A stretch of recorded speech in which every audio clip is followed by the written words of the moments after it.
By the time I pulled into the school parking lot, the line for flu shots wrapped past the basketball court fence and halfway to the bus lane. It was cold enough that everybody had their shoulders up. Kids were kicking at loose gravel. Parents were holding clipboards against their jackets, trying to fill out forms under those bright temporary lights that make every parking lot look like a gas station at midnight. And in the middle of all of it, one of Gateway Mobile Care's clinic vans was sitting dark on the curb. Not fully dark. That was the first thing I noticed. The interior lights still had a weak glow.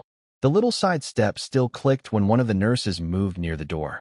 But the roof unit was off, the fridge alarm was chirping, and two volunteers were standing beside a folding table with the same tight faces people get when they know a whole night is about to go bad in front of a crowd.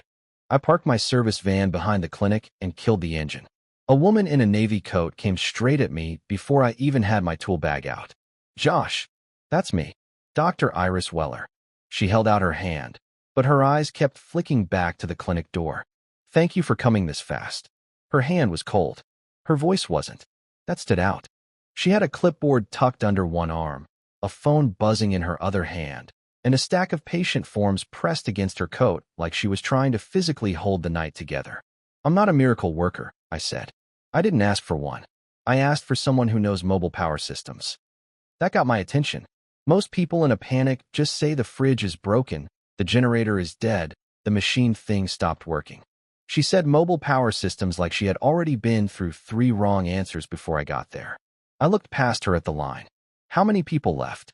42 checked in. More waiting in cars. "And what's in the fridge?" She paused half a second. "Flu doses. Some temperature-sensitive supplies. We moved part of it to a cooler, but if this climbs much more, we lose the rest." The fridge alarm chirped again, sharp and small. I grabbed my meter, flashlight, and laptop case. "Show me."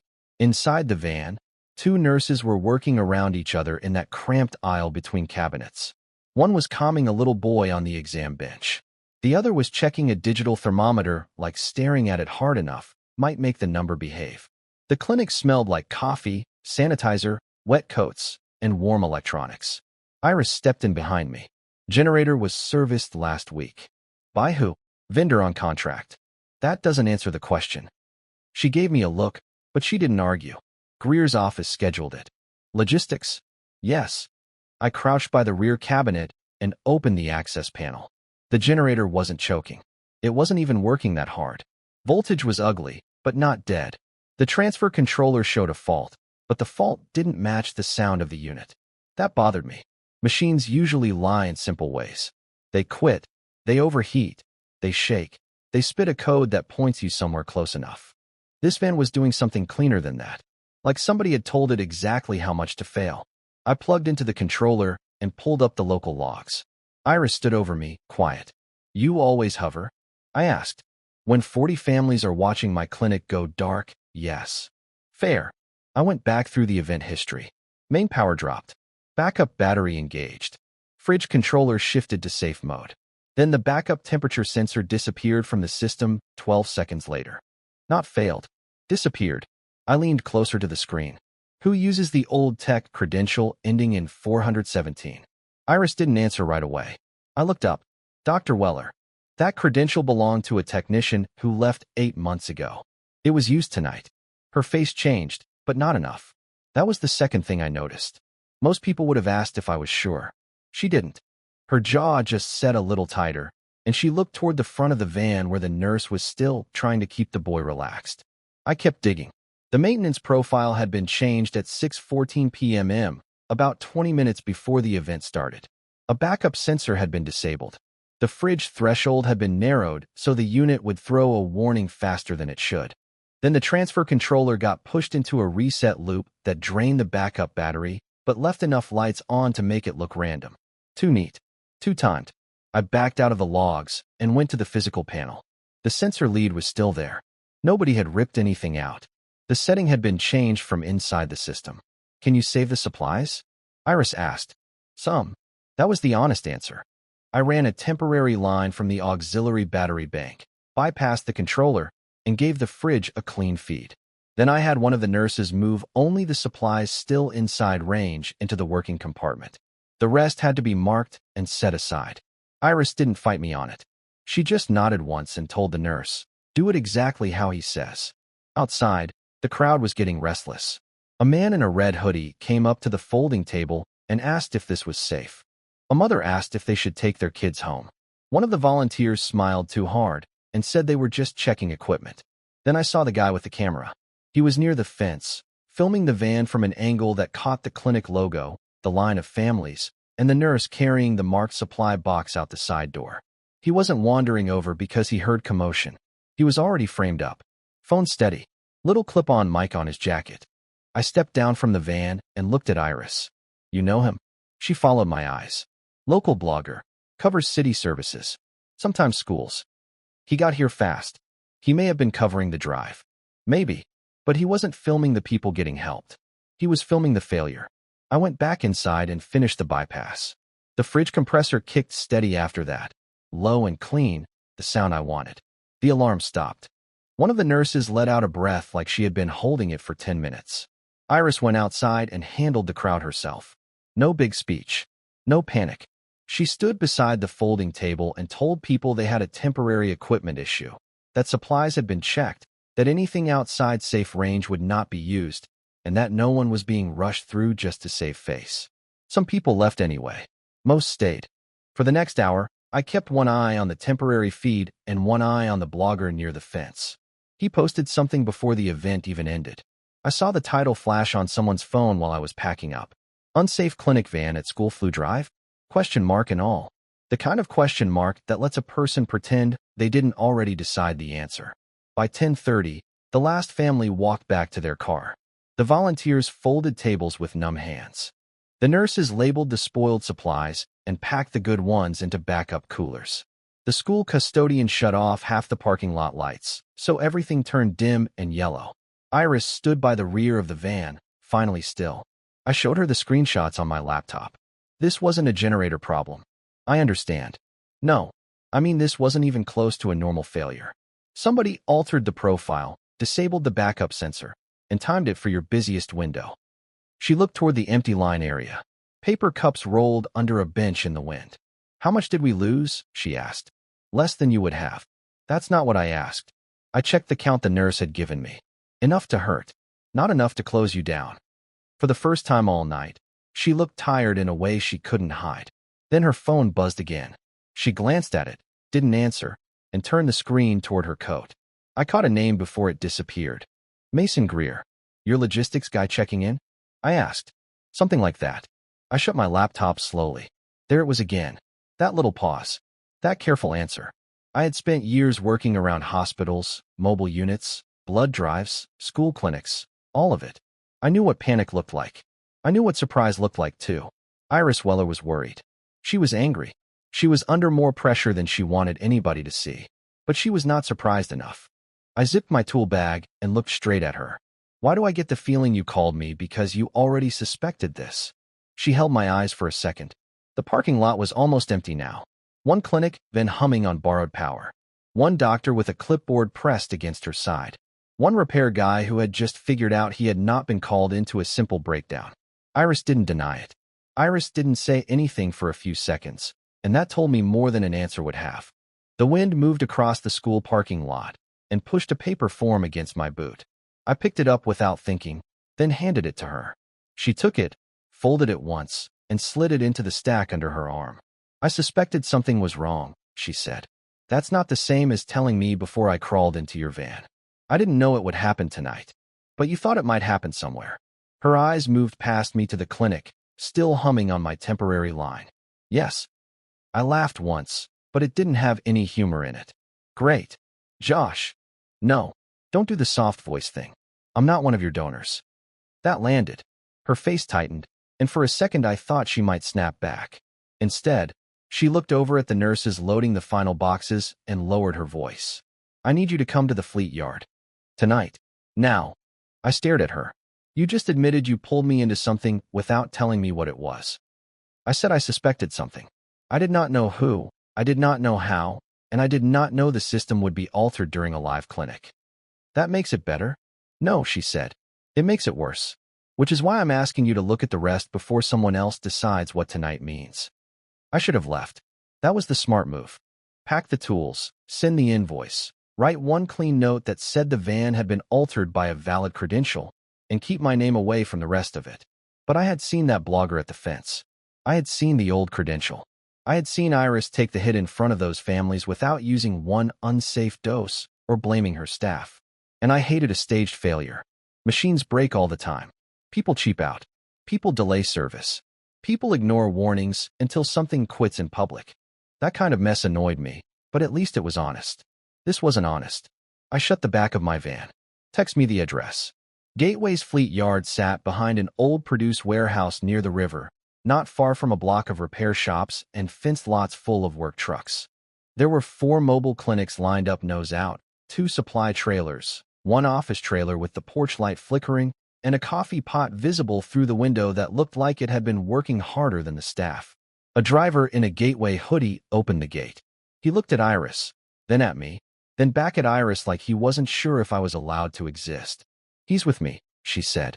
Inside the office trailer, the night staff had that worn-down look people get when they have been told to do more with less for so long that less starts sounding normal. A whiteboard listed routes for the week. North County, East St. Louis, a shelter clinic, 2 school stops, 1 rural run that started before sunrise. Iris pointed me toward a metal desk with a monitor and a stack of maintenance binders. I had copies pulled before Legal locked the shared drive. That made me look at her. Legal locked it. After tonight's post went up. The blogger. She nodded. 3 donors forwarded it to me before we even left the school. I sat down and opened the first binder. Fleet logs are boring when they're clean. Dates, mileage, filters, batteries, compressor service, inspections. Boring is good. Boring means nobody is inventing drama. Gateway's logs were not boring. Emergency service calls kept clustering around the same vendor group. Not the same company name every time, but the same billing address, same phone tree, same initials on the receiving line. Replacement parts were billed like they were being flown in from Switzerland, except some of those parts were basic control boards I kept in my van. I flipped to the clinic from tonight. Inspection passed 3 days ago. I know. Fridge controller tested fine. Backup sensor tested fine. Battery bank tested fine. I know that too. I kept going. Then tonight it somehow forgets the backup sensor exists. Iris stood across the desk, arms folded. She didn't look proud of being right. A man stepped into the trailer carrying a tablet under one arm. Late 40s maybe, neat jacket, clean work boots that had not seen much gravel. He had a friendly face in the way some people do when they practice it. "Iris," he said, "I just heard you brought in an outside technician." "Mason," she said. "This is Josh." So that was Mason Greer. He gave me a quick smile. "Rough night, huh?" "Rough van. Old equipment does that. We've been begging for fleet replacement money." I looked down at the inspection page. Old equipment usually doesn't log in with retired credentials. His smile moved a little, but didn't disappear. "That's what Iris said. Probably a clerical mess. We've changed vendors too many times." "Who scheduled last week's service?" "My office. Through approved channels." "Which channel?" He tapped the tablet against his palm. "I can pull that tomorrow. Tonight, everybody's tired." Iris watched him carefully. "We need the vendor chain now." Mason's voice stayed easy. "Iris, with respect, you need to be careful. After that video, the board is going to ask why we had families lined up around a van that wasn't stable. It was stable when it left this yard. According to paperwork." He glanced at me. "And paperwork can be messy." I almost smiled. That was a nice little move. Blame the binders before anybody blamed the person changing them. Mason left after telling Iris he would circle back, which is one of those phrases people use when they mean the opposite. The trailer felt smaller after he was gone. I turned back to the desk. "You didn't just suspect equipment problems." "No. What else?" She pulled out a folder from her bag and set it in front of me. Inside were printed invoice summaries, handwritten notes, and a list of companies with boxes drawn around matching addresses. "I hired a quiet accounting review," she said. "Not through Gateway." "You used your own money?" Her mouth tightened. "Some of it. And you didn't tell me because?" "Because I needed to know whether the failures were real or staged before I accused anyone." "You didn't need to accuse anyone to warn me." She looked at me then. Really looked. "You're right." That stopped me for half a beat, because I had been ready for excuses. She went on. "I chose you because you're independent. You aren't tied to our vendors. You have a reputation for finding problems people hide behind service language. And because I thought if I told you too much, you might walk away before looking. I leaned back in the chair. There it is. I'm not proud of it. Still did it. Yes. The coffee pot clicked behind us. Somewhere outside, a trailer hitch clanked in the wind. I kept my voice low. Being useful is not the same as being respected. Iris took that one without blinking, but it hit. I could see it. I know, she said. No, you don't. People call me when their night is already falling apart. They don't invite me to meetings. They don't show me the whole map. They just want me to make the lights come back on and disappear before anyone asks why they went out. I am asking you to stay. After using me to prove your hunch. After making a bad call because I'm trying to keep a service alive while people with cleaner offices decide it's too messy to run. That was the first time her control cracked. Not much. Just enough. I looked at the route board. Those weren't abstract stops. Those were neighborhoods, schools, shelters, people sitting in folding chairs because this was the only clinic that showed up near them. I hated that her answer made sense. I hated more that it didn't make me less angry. We worked until after midnight. I pulled service histories from the computers while Iris matched them against the binders. 2 more vans had failures after clean inspections. One supply trailer had a cooling unit replaced twice in 6 months, both times through vendors tied to the same billing address.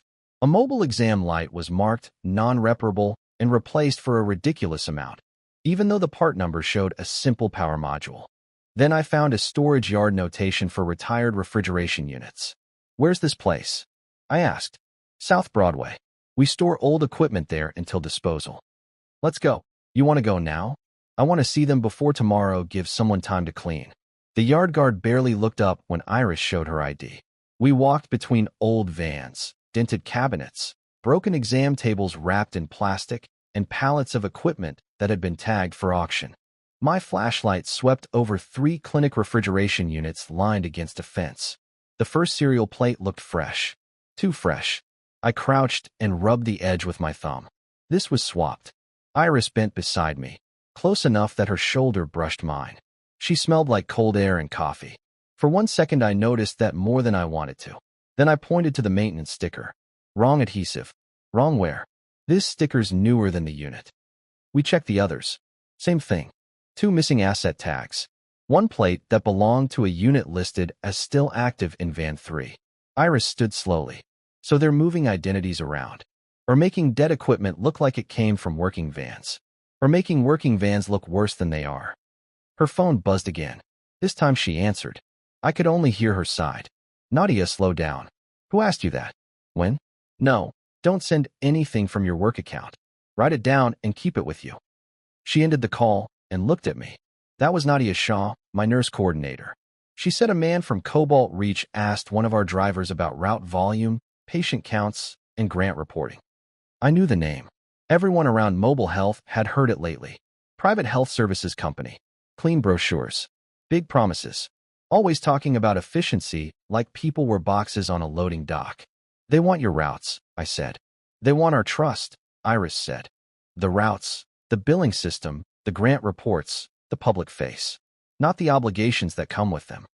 And these failures make you look like you can't manage the fleet. She nodded. The board votes next month on a management handoff. I looked back at the swap cereal plate. That was when my laptop, still balanced on the hood of an old van, pinged from the hotspot. I had left one query running through the exported logs. A credential match.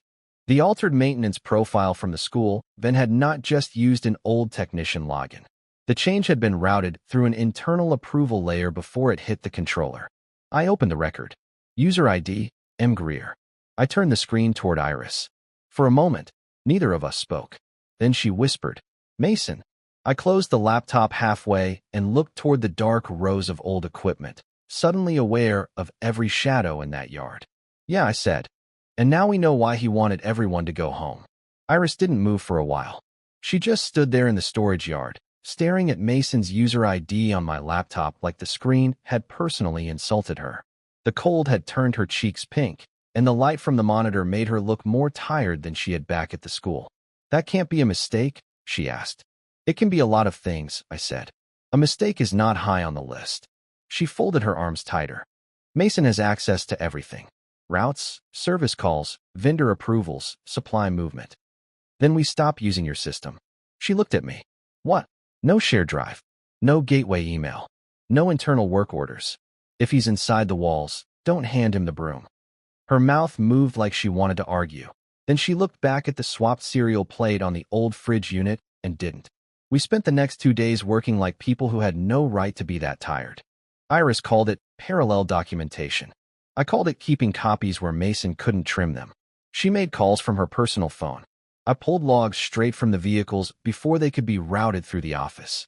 We took photos of asset tags, controller histories, temperature records, inspection stickers, and every strange invoice that pointed back to the same vendor circle.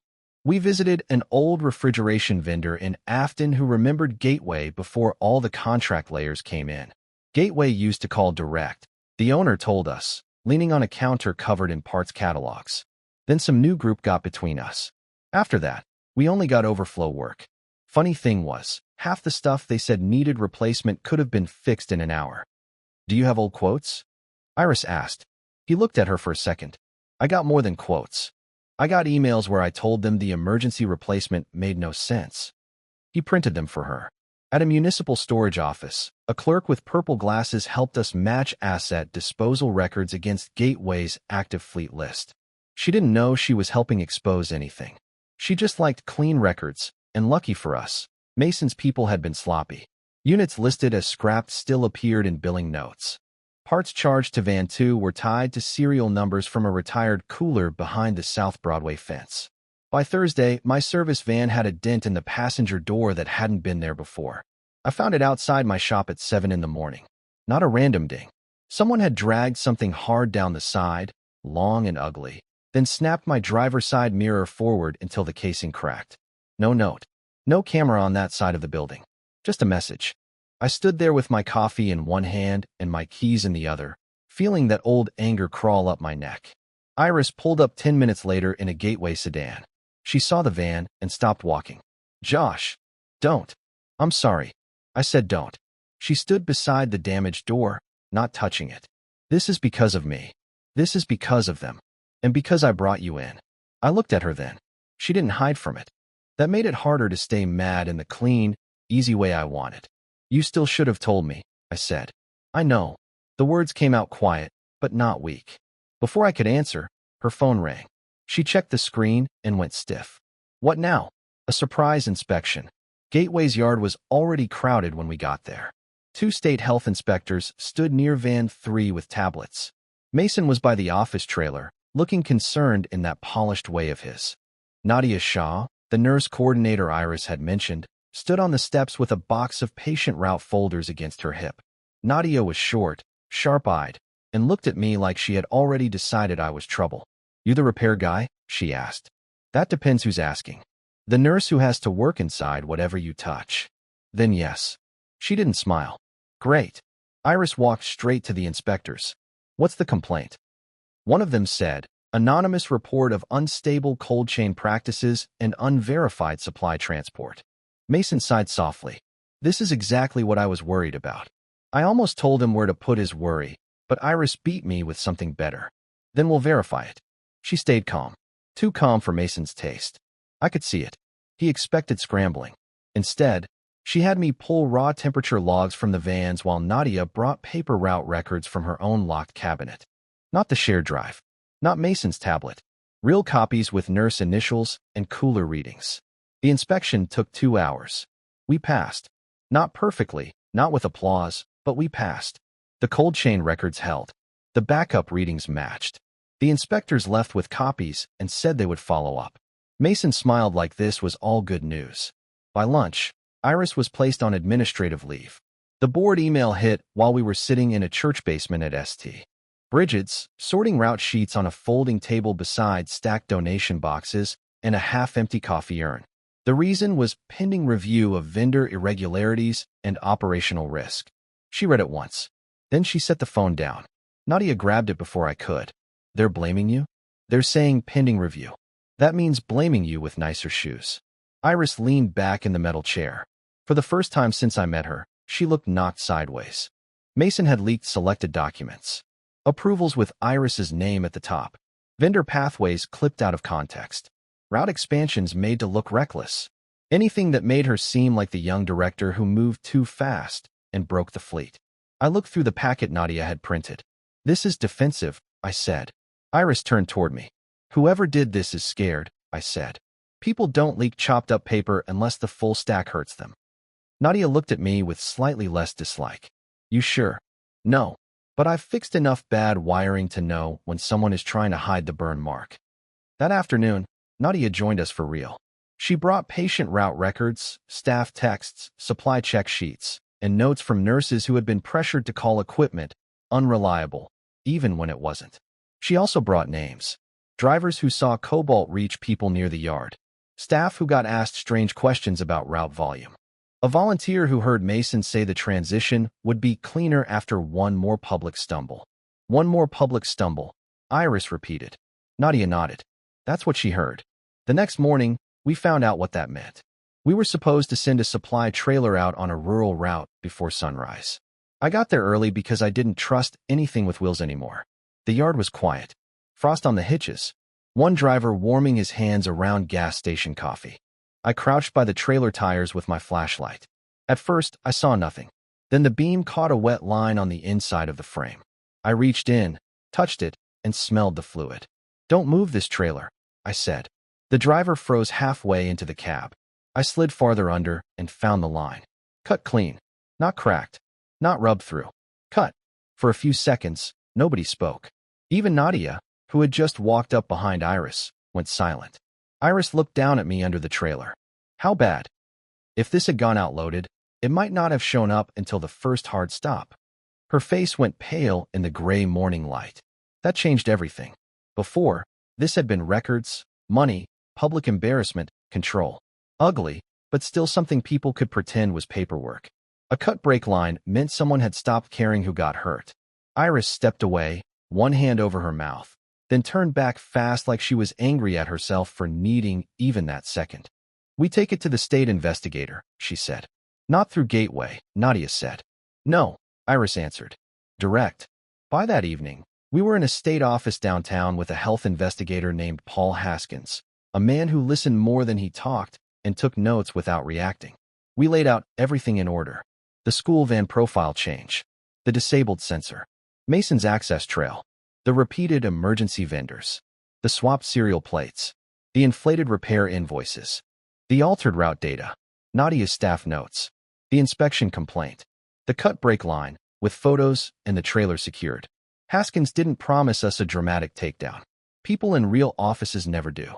He said, these records are enough for formal review.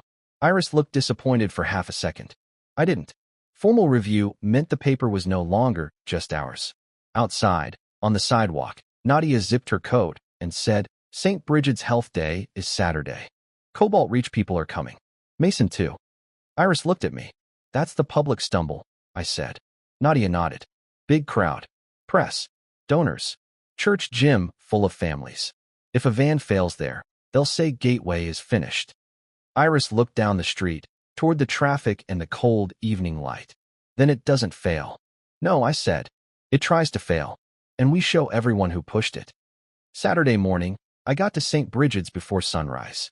Iris was already there, sitting on the back step of van 2 with a small earpiece in her hand. It won't connect, she said. I took it from her and opened the case with my pocket tool. Of all the things you let break, you picked the tiny one. She almost smiled. Almost. Her shoulder was close to mine while I fixed the contact.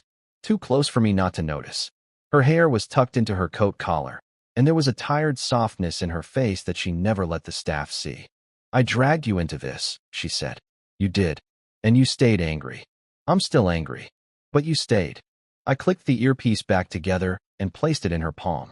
Our fingers touched. Neither of us moved right away. For one dumb second, with the church parking lot empty and the vans waiting in the dark, I wanted to forget Mason, Cobalt Reach, the board, all of it. Instead, I stepped back. We finish this first, I said. Iris put the earpiece in and looked at me, steady again. I know. By 8 in the morning, St. Bridget's didn't look like a church anymore. It looked like a small city had been built out of folding tables, extension cords, coffee urns, clipboards, and people who needed help before lunch. The gym was full of families waiting for basic checkups. Seniors sat along the wall for blood pressure readings. Kids chased each other between chair rows until Nadia snapped her fingers and pointed them back to their parents. Outside, the clinic vans were lined up along the parking lot, clean, fueled, and checked twice. I had my tools spread in the back of my service van like I was preparing for a long repair day, but most of the real work had already been done before sunrise. Separate power feeds, local log copies, backup temperature monitors that didn't talk to Gateway system. A screen set up near the church refreshment table, covered with a blue cloth until we needed it. Iris walked the gym with a clipboard, not hiding, not acting small. Her administrative leave meant she wasn't supposed to be directing anything, so she kept saying things like, "Nadia, can you decide where this table goes?" while pointing exactly where it needed to go. Nadia caught me watching and said, "She's terrible at not being in charge. She knows." A little before 9, Cobalt Reach arrived.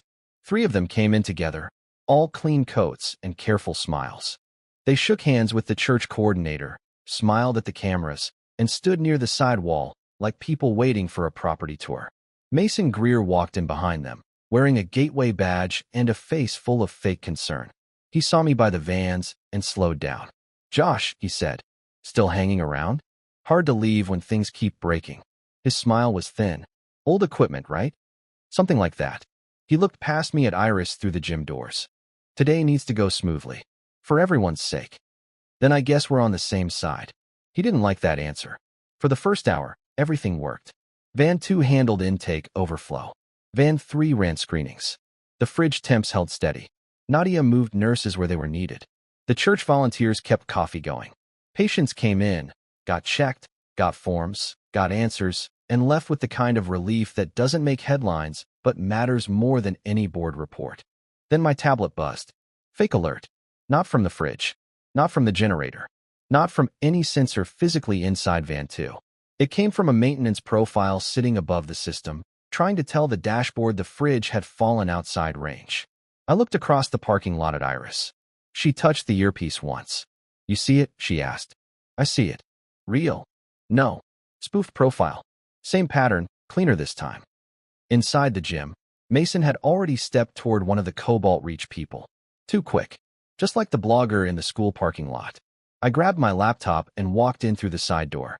The alert tone started from the Gateway dashboard tablet at the nurse table. A few heads turned. One of the local reporters lifted her camera. Mason moved faster now, face arranged into concern. "Iris," he said loud enough for people nearby to hear. "We may need to pause services until we understand the equipment issue." That was his moment. Only Iris didn't give it to him. She stepped to the middle of the gym and raised one hand. Not dramatic. Not begging for attention. Just enough that the room quieted in pieces. "We're going to pause for 3 minutes," she said. "Not because the clinic is unsafe. Because you deserve to know why someone keeps trying to make it look that way." Mason's expression changed. One of the Cobalt Reach men said, "Dr. Weller, I don't think this is appropriate." Iris didn't even look at him. "I do." Nadia pulled the cloth off the screen. I plugged in my laptop, and the first set of records appeared behind Iris. The original maintenance logs on one side, the altered logs on the other. Iris kept her voice plain. "Over the last several weeks, Gateway's mobile units have been made to look unreliable. Not by age, not by routine wear, by staged service failures, changed records, fake emergencies, inflated vendor invoices, and route data moved around to support a takeover claim." People looked at the screen, then at Mason. I clicked to the next file. Real temperature records from the school flu drive. The disabled backup sensor. The old credential. The approval layer tied to Mason's access. Mason stepped forward. "This is incomplete technical data." "Good," I said. "Then you'll like the complete version." A few people laughed, but quietly, like they weren't sure they were allowed. I showed the serial plate swaps next. Photos from the storage yard. Asset tags missing. A retired unit billed like it had been in active service. Then the emergency invoices, 3 different vendor names, same billing address, same pattern. After that, the route maps. A Gateway driver named Luis stood up from the back wall before Iris even asked. "My route numbers were changed after I submitted them," he said. "I reported 31 patients in Wellston. The final report said 12.